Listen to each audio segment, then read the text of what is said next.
Hello dear friends, welcome to smart कक्षा। कैसे हो आप लोग?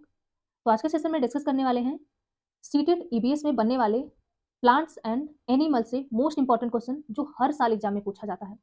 देखिए, बात करते हैं, यदि आपको ऐसा लगता है कि क्वेश्चन सरल हैं, हमें नहीं पढ़ने चाहिए, या फिर इस टॉपिक से इस बार क्वेश्चन नहीं आया है, जो अभी एग्जाम हुआ है, जनवरी में जो एग्जाम हुआ है, यहाँ से क्वेश्चन नहीं आया है, तो उस टॉपिक को छोड़ देते हैं। तो ये गलती तो बिल्कुल भी मत करिएगा, क्योंकि जो 2 बार एग्जाम हुआ सीटेट का, थीम से क्वेश्चन नहीं बने थे, बट इस बार थीम से 3 क्वेश्चन बने थे ईवीएस में। तो कोई भी टॉपिक नहीं छोड़ने हैं, सिलेबस डिस्कस किए हुए हैं, फर्स्ट टॉपिक भी पढ़े हैं, फैमिली एंड फ्रेंड्स प्लेलिस्ट बनी हुई है, आप वहाँ जाकर देख सकते हैं, डिस्क्रिप्शन में लिंक भी मिल जाएगा। यदि आपको इन सब का पीडीएफ चाहिए, तो स्मार्ट कक्षा का टेलीग्राम चैनल भी जॉइन कर लीजिएगा, वहाँ आपको फ्री में एनसीईआरटी सार पूरा मिल जाएगा।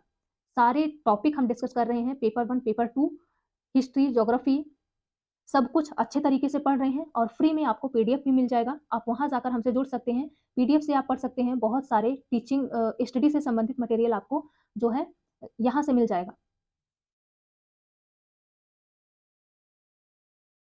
यदि आपको पीडीएफ चाहिए तो स्मार्ट कक्षा का टेलीग्राम चैनल और व्हाट्सएप ग्रुप ज्वाइन कर लीजिए, वहाँ हम पीडीएफ शेयर कर देंगे। फ्री में आपको स्टडी मटेरियल मिल रहा है, तो प्लीज़ इसका लाभ ज़रूर उठाइए, और कोई भी टॉपिक नहीं छोड़ने हैं, ये याद रखिएगा, जो टॉपिक हम छोड़ते हैं वहीं से क्वेश्चन बनते हैं। तो चलिए आज के सेशन की शुरुआत करते हैं एक मोटिवेशन के साथ। यदि आपने किसी भी कार्य के लिए ईमानदारी से संघर्ष किया है, यदि आपने किसी भी कार्य के लिए ईमानदारी से संघर्ष किया है, तो परिणाम चाहे सफलता हो या असफलता, वास्तव में संघर्ष की भावना ही हमने अपने आप में एक सफलता है। जो संघर्ष की भावना है, वही अपने आप में एक सफलता है। यदि आप ईमानदारी से तैयारी कर रहे हैं, तो 100% आपका रिजल्ट आपके सामने होगा। यदि आप चोरी कर रहे हैं, पढ़ाई में ईमानदारी से नहीं कर रहे हैं, सिर्फ दिखावा कर रहे हैं, तो वो भी परिणाम आपके सामने होगा। आगाज तो कर, अंजाम तेरी मेहनत खुद लिखेगी। आप शुरुआत तो करिए। यदि आप शुरुआत किए और मेहनत किए, तो अंजाम तो लिख ही रहे हैं आप। तो चलिए शुरू करते हैं। क्वेश्चन फर्स्ट है आज के सेशन का, तारपीन का तेल किस पेड़ से बनाया जाता है? तारपीन का तेल किस पेड़ से बनाया जाता है? बरगद, सिकोया, चीड़, देवदार। किस पेड़ से बनाया जाता है तारपीन का तेल? बात करते हैं बरगद की, तो बरगद जो है ये बहुत विशाल वृक्ष है। क्या है? विशाल वृक्ष है, पृथ्वी पर विशाल वृक्ष है, जिसकी जो है कुछ यूँ होता है, ये वृक्ष जो है कुछ ऐसे होता है, बहुत भारी, यानी बहुत बड़ा-सा ये वृक्ष होता है, और इसकी जो जड़ें हैं, क्वेश्चन बनता है, बरगद की जड़ें अंदर मिट्टी में और बाहर भी होती हैं, जो शाखाओं से लटकती हुई रहती हैं। ये जो शाखाओं से लटकती हुई रहती हैं, ये बरगद की जड़ें होती हैं, और जब ये यानी धरती को, मिट्टी को छू लेती हैं, ज़मीन को जब ये छू लेती हैं, तो ये क्या बन जाती है? एक स्तंभ के रूप में, जड़ हैं, स्तंभ के रूप में बन जाती हैं, जो इस वृक्ष को सहारा देती हैं, क्योंकि बरगद का वृक्ष बहुत भारी होता है। बरगद से यहाँ से क्वेश्चन बनता है, याद रखिएगा। और सिकोया क्या है? इससे जो है क्या बनती है? ये लकड़ी जो है बहुत मुलायम, देवदार और सिकोया, ये जो है अ, ब आर्थिक रूप से इसका महत्व है, कागज़ बनते हैं, तो इन सब का उद्योग के रूप में इसका उपयोग किया जाता है। तारपीन का तेल किस वृक्ष से बनाया जाता है? तो राइट आंसर है ऑप्शन नंबर सी, चीड़ के वृक्ष से तारपीन का तेल बनाया जाता है। चलिए आगे बढ़ते हैं। अगला क्वेश्चन है, वायु प्रदूषण का प्रमुख सूचक क्या है? वायु प्रदूषण का प्रमुख सूचक क्या है? पीपल, काई, क्रॉटन, लाइकेन। वायु प्रदूषण का प्राकृतिक सूचक क्या है? हमें कैसे पता चलता है कि हमारे यहाँ की वायु प्रदूषित है? कैसे पता चलता है? यहाँ पे बात करते हैं, सबसे पहला क्या है? पीपल। पीपल जो है, पीपल से क्वेश्चन बनता है, ये 24 घंटे सिर्फ ऑक्सीजन देते हैं। क्या? सिर्फ ऑक्सीजन देता है। ऑक्सीजन, सिर्फ ऑक्सीजन देता है 24 घंटे पीपल का पेड़। ऐसा कहते हैं ना कि अपने घर के आस-पास पीपल का पेड़ नहीं लगाना चाहिए, उसमें भूत-प्रेत वगैरह रहते हैं। जो है आपके दादा-दादी होंगे, उनसे पूछिएगा, तो वो क्या बताते हैं कि इसमें भूत-प्रेत रहते हैं, इसलिए पीपल का पेड़ आस-पास नहीं लगाना चाहिए, बट ऐसा कुछ नहीं है। क्यों? क्योंकि जो इसकी फलियाँ हैं, वो क्या वो जो है जानवर उनको खाते हैं, जो जंगली जानवर हैं, जैसे लोमड़ी हुआ, सियार हुआ, ये लोग जो है इसके फली को खाते हैं, पीपल के फली को खाते हैं, फल को खाते हैं। तो इसलिए, क्योंकि ये मनुष्य को हार्म ना पहुँचा दें, पहले के लोग, पहले तो लाइट नहीं हुआ करती थी, और रात्रि में ये लोग ज़्यादा आते हैं, जंगली जानवर रात्रि में ज़्यादा आते हैं इस फली को खाने, तो सब लोग बाहर ही चारपाई डाल के सोते थे। तो कहीं जानवर जो है हार्म ना पहुँचा दें इंसान को, इसलिए इस पेड़ को ही दूर लगाते थे। इसलिए कहा गया कि ये पीपल के पेड़ में भूत-प्रेत वगैरह रहते हैं। ऐसा मान्यता जो है अभी प्रचलित है आज भी। बट ऐसा कुछ नहीं है, पीपल का पेड़ जो है ये 2400 घंटे ऑक्सीजन देता है। आगे बात करते हैं क्रॉटन की। क्रॉटन क्या है? क्रॉटन ये किसान लोग अपने खेतों में लगाते हैं, अपने खेतों के चारों तरफ क्रॉटन का पौधा लगाते हैं। जब क्रॉटन की पत्तियाँ, पेड़ ये सूखने लगते हैं, तो किसान को पता चल जाता है कि नमी जो है, खेत की नमी चली गई है, हमें फसलों को पानी देने की आवश्यकता है। तो नमी बनाए रखने के लिए, नमी का पता लगाने के लिए क्रॉटन का पौधा किसान लोग अपने खेत में लगाते हैं। आगे बात करते हैं लाइकेन, यही है वायु प्रदूषण का सूचक। राइट आंसर बनता है ऑप्शन नंबर डी, लाइकेन। वायु प्रदूषण का सूचक है लाइकेन। लाइकेन का पौधा वहां उगता है जहां पे स्वच्छ वायु हो। प्रदूषित वायु यदि है तो लाइकेन का पौधा वहां उगता ही नहीं, सूख जाता है, यदि रहेगा भी तो सूख जाएगा। तो वायु प्रदूषण का प्राकृतिक सूचक क्या है? लाइकेन है। चलिए आगे बात करते हैं। अगला क्वेश्चन है, जड़ी बूटियों की रानी कहा जाता है? पालक, तुलसी, पुदीन हरा, मेथी। ये क्वेश्चन पूछा हुआ है यूपी टेट 2019 में। हाँ, 19 में बना है ये क्वेश्चन। जड़ी बूटियों की रानी कहा जाता है? किसे कहा जाता है जड़ी बूटियों की रानी? पालक, तुलसी, पुदीन हरा, मेथी। वैसे तो ये सभी जड़ी बूटी हैं क्योंकि दवाइयों में सबका प्रयोग होता है, बट जड़ी बूटी की रानी किसे कहा जाता है? तो रानी कहा जाता है, ऑप्शन नंबर बी है, तुलसी को। तुलसी को जड़ी बूटी का रानी कहा जाता है। पुदीन हरा जो है, अब ये उष्ण मौसम, गर्मी का मौसम आया है, शरबत बनाकर लोग इसे पीते हैं, पुदीन हरा। मेथी जो है, कब्ज होता है तो इसका चूरन बनाते हैं, इसकी तहरी बनाते हैं, खिचड़ी मेथी की बना के खाते हैं। तो ये सब जो है जड़ी बूटी है एक तरह का, बट जड़ी बूटी की रानी क्या है? वो तुलसी है। चलिए आगे बात करते हैं। अगला क्वेश्चन है, भारत में पाया जाने वाला ऐसा कौन सा वृक्ष है जो हमेशा चौबीसों घंटे ऑक्सीजन देता है? अभी यही बताएं। पीपल का वृक्ष जो है ये चौबीसों घंटे ऑक्सीजन देता है। और बरगद की बात करें, बरगद की सब शाखाएं जो हैं, इनकी जड़ें अंदरूनी और बाह्य दोनों होती हैं, जो पेड़ को सहारा देने के लिए जब इनकी जड़ें लटकती हुई मिलती हैं, यानी शाखाओं से लटकती हुई दिखती हैं, और जब ये जमीन को छू लेती हैं तो ये एक स्तंभ के रूप में मोटी सी शाखा इसकी हो जाती है, स्तंभ के रूप धारण कर लेती है, जो वृक्ष को सहारा देती हैं। नीम की बात करते हैं। लोग कहते हैं नीम के पेड़ के नीचे सोना नहीं चाहिए, बट हमारे हिंदू मान्यता में है कि नीम के पेड़ में क्या होती है? शीतला माता, देवी माता रहती है। ऐसा मान्यता है ना कि शीतला माता नीम के पेड़ में रहती हैं। तो नीम के पेड़ के नीचे क्यों नहीं सोना चाहिए? क्योंकि नीम और आम का पेड़ ऐसा है, इस पेड़ के नीचे नहीं सोना चाहिए। रात्रि में एक बार ये कार्बन डाइऑक्साइड बहुत भारी मात्रा में छोड़ती हैं, जो मानव के लिए बहुत हानिकारक है, इसलिए नीम के पेड़ के नीचे नहीं सोना चाहिए।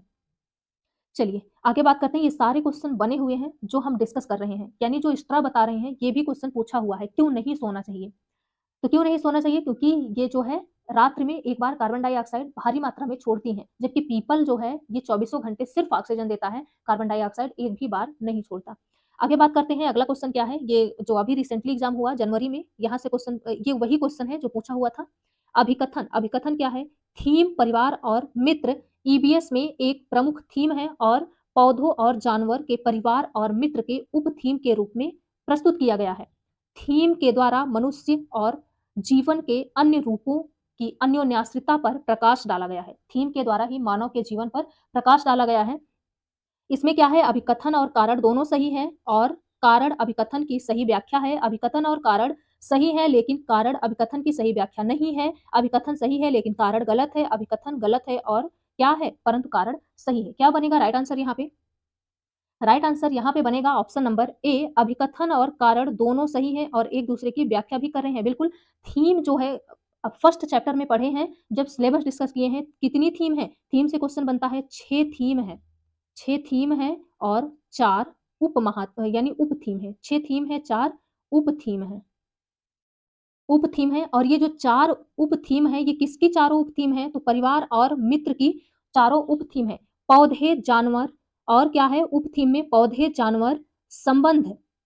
पौधे, जानवर, संबंध। और एक है कार्य और खेल। क्या है? कार्य एंड खेल, वर्क एंड प्ले, कार्य और खेल।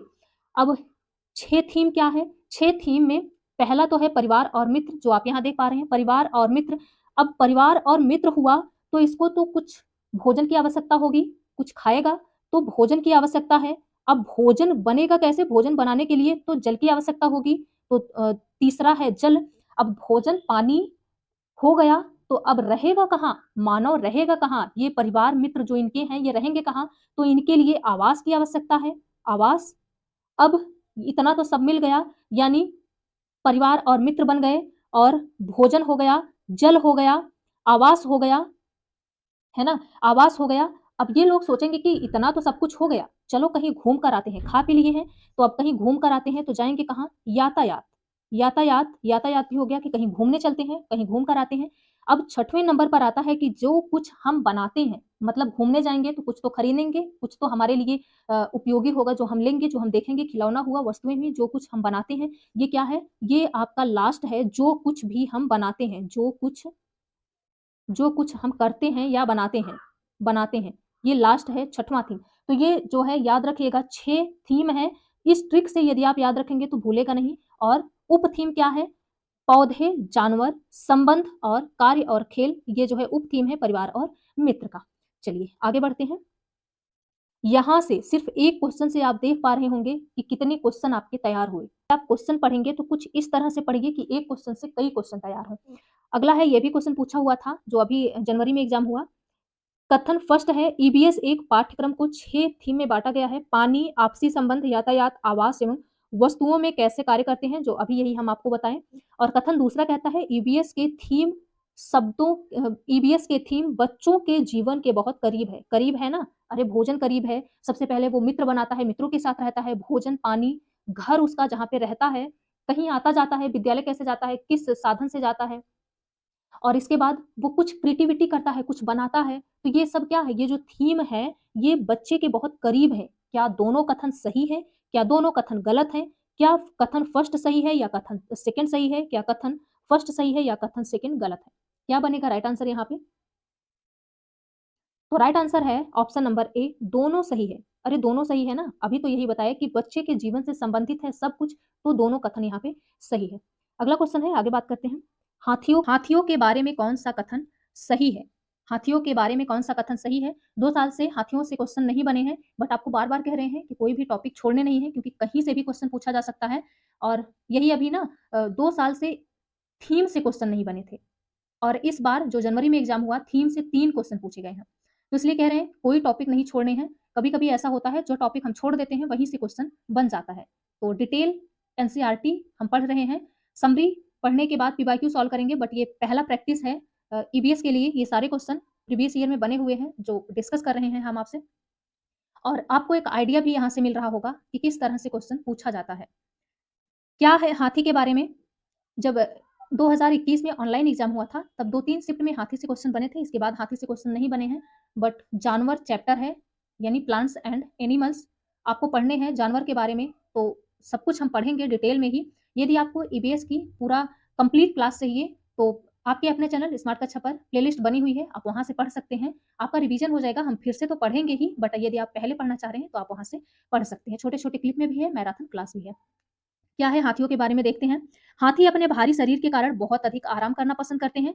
अगला है, सामान्यतः 3 महीने के बच्चे का वजन 2 क्विंटल होता है और एक वयस्क हाथी 1 क्विंटल से अधिक पत्ते और टहनियाँ खा सकते हैं। हाथी दिन में 8 से 10 घंटे आराम करते हैं। हाथी के बारे में समझ लेते हैं। हाथी जो है, ये स्थल पर, यानी इस पृथ्वी पर, इस स्थल पर, स्थल भाग में सबसे भारी जीव है। स्थल पर सबसे भारी जीव है हाथी। और ये ब्लैक कलर की होती है, इसको गर्मी बहुत लगती है और हाथी जो है झुंड में रहती है।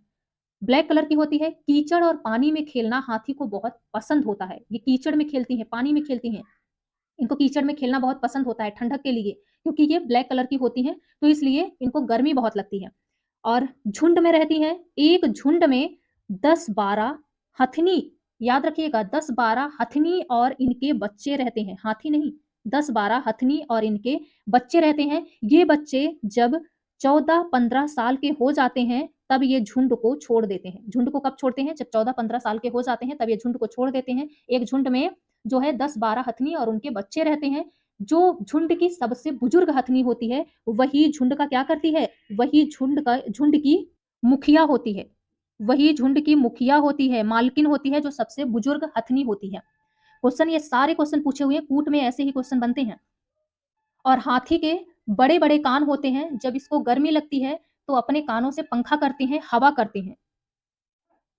और ये 2 से 3 घंटे 2 से 3 घंटे 2 से 3 घंटे ही आराम करते हैं। 2 से 3 घंटे आराम करते हैं।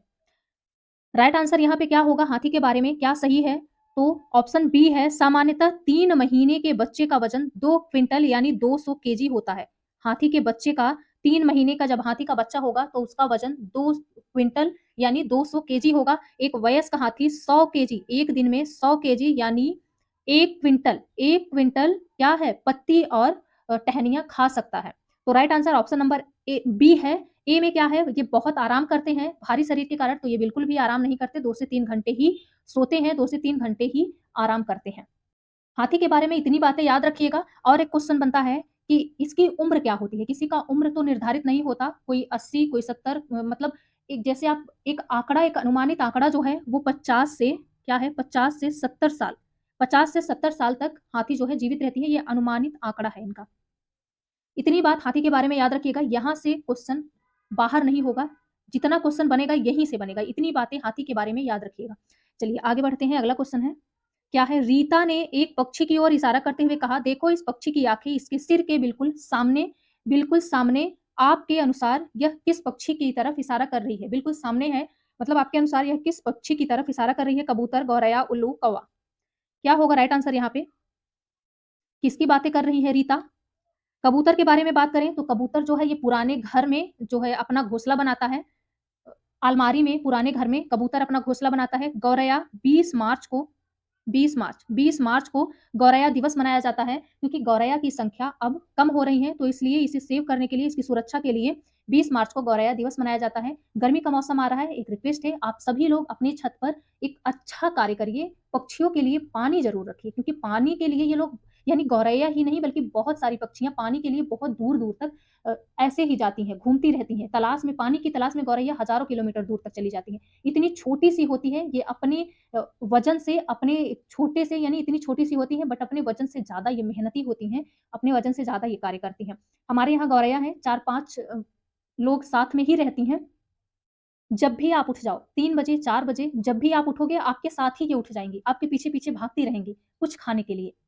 आज जो है क्या था, ये 4 बजे से घर में चारों तरफ ढूँढ रही हैं। सब लोग उठ गए थे क्योंकि आप सबके यहाँ सप्तमी होती है, तो किस-किस के यहाँ होती है? आप लोग कमेंट करिएगा, हमारे यहाँ होती है। तो 4 बजे ही सब लोग उठे थे, तो ये भी उठ गई थी और सबके पीछे-पीछे टहलती रहती थी। जब कुछ खा पी ली, एकदम संतुष्ट हो गई, तब जाके बैठी थी आराम से। तो ये बहुत क्यूट सी होती हैं, जहाँ पे यानी जहाँ पे लोग रहते हैं, जहाँ पे मानव रहते हैं, ये वहीं पे रहती हैं। घर में जो जैसे अलमारी हुआ या फिर कोई भी जहाँ पर जगह इनको लगता है, आईने के पीछे ये अपना घोंसला बनाती हैं, गौरैया। कौवा जो है, कौवा के बारे में जानते हैं। कौवा जो है वो किसी भी पेड़ की याद रखिएगा, किसी भी पेड़ की सबसे ऊँची शाखा पर, किसी भी पेड़ की सबसे ऊँची डाल पर ये जो है घोंसला बनाता है। कपड़ों के चिथड़े रहते हैं, तार रहते हैं और टहनियाँ रहती हैं, ये सब इसके घोंसले में, कौवे के घोंसले में रहते हैं। आपका आंसर होगा क्वेश्चन का ऑप्शन सी उल्लू। उल्लू की आँखें जो हैं वो मानव की भाँति सामने होती हैं। एक क्वेश्चन और बनता है, पक्षियाँ अपनी गर्दन क्यों हिलाती रहती हैं? तो क्योंकि इनकी आँखों की पुतलियाँ हिल-डुल नहीं सकती, इसलिए ये अपनी गर्दन हिलाती रहती हैं। उल्लू जो है ये रात्रि में देखता है और रात्रि में देखने वाले सभी जीव कैसे देखते हैं? ब्लैक एंड व्हाइट, काला एंड सफ़ेद में ये देखते हैं। उल्लू रात्रि में देखता है, काला और सफ़ेद में देखता है, इसकी आँखें मानव की भाँति सामने होती हैं। उल्लू अपना घर, अपना घोंसला कहाँ बनाता है? पुराना खंडहर जो गिरा पड़ा रहता है, वहीं पर उल्लू देखने को मिलता है। इन पक्षियों के बारे में इतनी बातें याद रखिएगा, ये यहाँ से क्वेश्चन पूछा जाता है, गौरैया के बारे में, उल्लू के बारे में, ये सारे क्वेश्चन बने हुए हैं और याद रखिएगा कि कहाँ पे ये घोंसला बनाती हैं, ये तो कई बार पूछा हुआ है उल्लू के बारे में। चलिए, अगला क्वेश्चन है, आगे बात करते हैं। वीनस फ्लाई ट्रैप तथा पिक्चर प्लांट कीट-भक्षी पौधे कहे जाते हैं, क्योंकि ये विशिष्ट पत्तियाँ या पत्तियों के भागों का प्रयोग करके कीटों को फँसाते हैं। कीटों से पौधों यानी डॉट-डॉट प्राप्त करते हैं, क्या प्राप्त करते हैं? पोषक तत्व, वायु, जल, मृदा। ये वीनस फ्लाई इंग्लिश जो है देवनागरी में लिखा हुआ है, इंग्लिश वर्ड याद रखिएगा, इसे कीट-भक्षी पौधा कहते हैं, निफेंथिस। कुछ ये जो है वीनस फ्लाई कुछ इस तरह से होता है, ऐसे कुछ इस तरह से होता है और जैसे ही इसमें नुकीली-नुकीली इसकी पत्तियाँ होती हैं, जैसे ही इसमें कोई जीव एक क्वेश्चन और यहाँ से बनता है, कोई जीव यानी कीट, केवल कीट-पतंगे ही नहीं बल्कि छोटे जीव, जैसे चूहे, मेढक, चूहा, मेढक को भी ये फाँस कर खा जाते हैं, कौन? कीट-भक्षी पौधे। चूहा, मेढक जैसे छोटे जीव को भी ये अपने अंदर फाँस कर खा जाते हैं। कुछ इस तरह से होता है वीनस फ्लाई और निफेंथिस जो है वो घड़ेनुमा आकृति का होता है। ये पत्ती का ही बना होता है। ये जो घड़ेनुमा आकृति होती है निफेंथिस की, ये भी पत्ती का ही एक भाग है, पत्ती का ही होता है और निफेंथिस में एक ढक्कन बना होता है। ये तब तक खुला रहता है जब तक कोई कीट नहीं आता। जैसे ही कोई कीट इसके अंदर प्रवेश किया तुरंत ये ढक्कन बंद हो जाएगा और ये पत्ती है ऐसे खुली रहेगी। जैसे ही इसके बीच में कोई जीव, मेढक, चूहा कुछ भी आया, ये तुरंत पत्ती बंद हो जाएगी। जो इसका दोनों भाग है ये बंद हो जाएगा और इसका ढक्कन बंद हो जाएगा। जब तक ये उसमें मर नहीं जाते तब तक जो है पत्ती का ढक्कन वो खुलता नहीं है। और ये जो है एक प्रकार का क्या निकालती है? खुशबू निकालती हैं। एक प्रकार की खुशबू निकालती हैं, सुगंध निकालती हैं जिससे कीट जो है वो आकर्षित होते हैं इसमें फँसने के लिए और ये बड़ी चालाकी से उनको अपना आहार बना लेती हैं। क्वेश्चन पूछा हुआ है जो है निफेंथिस एक प्रकार का आवाज़ निकालता है, तो आवाज़ नहीं करता, खुशबू निकालता है। क्या होगा यहाँ पे राइट आंसर? ये क्यों इनको जो है खाती हैं, कीट-पतंगों को क्यों खाती हैं? तो क्योंकि इनको पोषक तत्व मिलता है। पोषक तत्व के लिए ये कीट-पतंगों को खाती हैं। ऐसा इसलिए करती हैं, ये पौधे वहाँ उगते हैं जहाँ नाइट्रोजन की कमी होती है। जिस मिट्टी में नाइट्रोजन की कमी होती है, नाइट्रोजन की पूर्ति के लिए ये कीट-पतंगों को खाती हैं। तो राइट आंसर है ऑप्शन नंबर ए, पोषक तत्व के लिए। चलिए अगला क्वेश्चन देखते हैं। पक्षी अपना सिर कई बार हिलाते हैं, ऐसा क्यों करते हैं? गर्दन में मांसपेशियों को फड़कना आम बात है, आँखें स्थिर होती हैं, हिल नहीं सकती, यह एक अनैच्छिक क्रिया है साथी को आकर्षित करने के लिए। पक्षी जो है वो अपना गर्दन क्यों हिलाती है? अभी यही बताएँ क्योंकि उसकी आँखों की पुतलियाँ हिल-डुल नहीं सकती, इसलिए ये अपनी गर्दन हिलाती हैं। Right answer option number B है, आँखें स्थिर होती हैं, हिल नहीं सकती। चलिए अगला क्वेश्चन है और ये लास्ट क्वेश्चन है। सिर्फ़ आप लोग देखे होंगे 11th क्वेश्चन हम लोग सॉल्व किए और इस 11th क्वेश्चन में आपको 30 क्वेश्चन देखने को मिला। एक 4 ऑप्शन में आपको चारों ऑप्शन में कितने क्वेश्चन देखने को मिले? तो कुछ इस तरह से पढ़िए कि आपका पूरा टॉपिक ही रिवाइज़ हो जाए। क्या है? वह स्थान जहाँ चांगपा अपनी भेड़ों और बकरियों को रखते हैं क्या कहलाता है? रेबो, लेखा, सेड, पेन। क्या कहलाता है? चांगपा के बारे में जानते हैं। चांगपा जो है ये सबसे ठंडा प्रदेश जो लद्दाख है, लद्दाख में रहते हैं। ये खानाबदोश हैं, खानाबदोश जनजाति हैं। चांगपा जनजाति 5,000 हैं। कितने हैं? 5,000 की इनकी संख्या है, लद्दाख में रहते हैं। ये भेड़-बकरियों को पालते हैं और अपने सामान को याक और घोड़े द्वारा ये ढोते हैं, लेकर आते-जाते हैं। और एक शंकुनुमा बना रहता है, कुछ इस तरह से शंकुनुमा बना रहता है, उसे क्या कहते हैं? उसे रेबो कहते हैं। रेबो क्या है? चांगपा के रहने का स्थान यानी चांगपा का घर है, ये घर है, जिसे रेबो कहते हैं। लेखा क्या है? जहाँ ये अपने भेड़-बकरियों को रखते हैं, यानी इस तंबू में एक स्थान होता है, जहाँ पे ये अपने भेड़-बकरियों को रखते हैं, उसे लेखा कहते हैं। आपका राइट आंसर है ऑप्शन नंबर बी, लेखा। और ये लेखा जहाँ यानी भेड़-बकरियों को रखते हैं, उसे पत्थर से ढक देते हैं, यानी पत्थर से किनारे-किनारे पत्थर लगा देते हैं, ताकि भेड़-बकरियाँ बाहर ना जा पाएँ। सुरक्षा के लिए भेड़-बकरियों के पत्थर से बने होते हैं, पत्थर रख देते हैं। उसे क्या कहते हैं? लेखा कहते हैं और जो ये शंकुनुमा बना रहता है, ये क्या है? तो ये जो है रेबो है, घर है, इसका रेबो है, चांगपा जनजाति का घर है। और ये जो तंबू बनता है, ये कैसे किससे बनता है? ये भी क्वेश्चन पूछा हुआ है, तंबू किससे बनता है? तो भेड़-बकरियों की खाल से। किससे? खाल से जो है ये तंबू बनता है।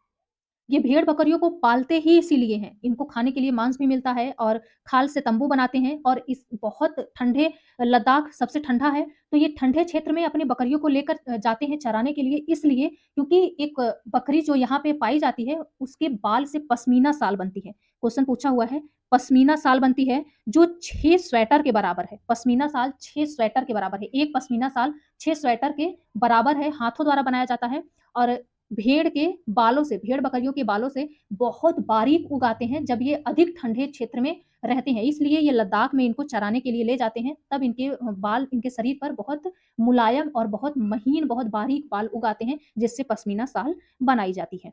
और एक क्वेश्चन बनता है, चांगपा जनजाति जो है इनकी लैंग्वेज क्या है? इनकी भाषा क्या है? तो इनकी भाषा की बोली है चांग-खाट, इनकी भाषा की बोली है चांग-खाट, तिब्बती बोली है इनकी और ये जो है तिब्बती बौद्ध धर्म का पालन करते हैं। एग्ज़ाम हो रहे हैं, टोटल एनसीईआरटी से ही क्वेश्चन पूछे जा रहे हैं, तो याद रखिएगा, समरी पढ़ रहे हैं, समरी के बाद हम क्वेश्चन भी सॉल्व करेंगे। ये तो प्रैक्टिस फर्स्ट है, जो आप देख लीजिए किस तरह से क्वेश्चन पूछे जाते हैं, इसलिए एक प्रैक्टिस हम लेकर आए कि और इसके बाद समरी पढ़ने के बाद ही हम क्वेश्चन सॉल्व करेंगे। तो चलिए यही करते हैं, आज का सेशन पसंद आया हो तो प्लीज़ लाइक शेयर सब्सक्राइब कर दीजिएगा। पीडीएफ के लिए स्मार्ट कक्षा का टेलीग्राम चैनल जॉइन कर लीजिए, व्हाट्सएप ग्रुप भी बना है। सब कुछ आपको फ्री में मिलेगा, यानी यहाँ से आप स्टडी मटेरियल फ्री में प्राप्त कर सकते हैं, जो आपके लिए बहुत हेल्प करेगा आपके एग्ज़ाम में।